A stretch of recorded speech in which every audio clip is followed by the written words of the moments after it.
Sir నమస్కారం అండి. పవన్ కళ్యాణ్ గారికి, చంద్రబాబు గారికి, నారా లోకేష్ గారికి.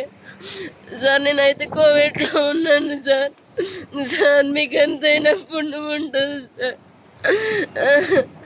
నేను ఒక అబ్బాయిని అయితే 4 సంవత్సరాలు ఇష్టపడి ఇంట్లోనే పెళ్లి చేసుకున్నాం, కానీ మా దగ్గర ఏ సర్టిఫికెట్ కానీ ఏ ఆధారం లేవు సార్. మా దగ్గర ఉంటాకు కూడా ఇక్కడ మాకు తింటాకి ఉంటాకు కూడా చాలా ఇబ్బందిగా ఉంది సార్. రూమ్ రెంట్లు కట్టుకొని అప్పుడు 4 నెలల నుంచి సార్ నేను చాలా బాధపడుతున్నానండి.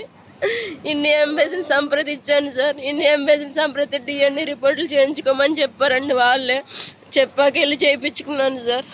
వాళ్ళు ఇప్పుడు వెళ్ళి అడుగుతుంటే మేము ఇండియాకి అప్రూవల్ పెట్టాము అని చెప్పేసి 4 నెలల నుంచి సార్ తిరిగిన దాన్ని తిరిగినట్టే ఉన్నాను సార్. ఏమన్నా అంటే ఇండియా టిక్టాక్ వాళ్ళు నీకు అప్పుడు నేను సూసైడ్ చేసుకున్నాను సార్. సూసైడ్ చేసుకున్నాను, ప్రాణాలతో మళ్ళీ బ్రతికామండి. ప్రాణ స్థితిలోకి వెళ్ళి మళ్ళీ బ్రతికాము సార్. మళ్ళీ ఇప్పుడేమో వాళ్ళు సహాయం చేశారు కదా, వాళ్ళు చేస్తారు, అప్పుడు అది చేసావు కదా ఇది చేసావు అన్నట్టు మాట్లాడుతున్నారు సార్. మేము ఇండియాకి పెట్టాము, అది వస్తాయి కానీ మేము అప్రూవల్కి పెట్టాము, అది వస్తాయి కానీ మేమేమి చేయలేము అని చెప్పి మాట్లాడుతున్నారు సార్.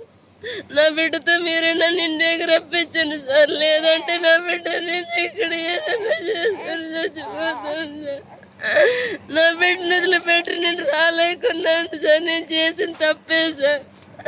నా బిడ్డతో నాకు విడుదల చేయండి సార్, రప్పించండి సార్ ఇండియాకి.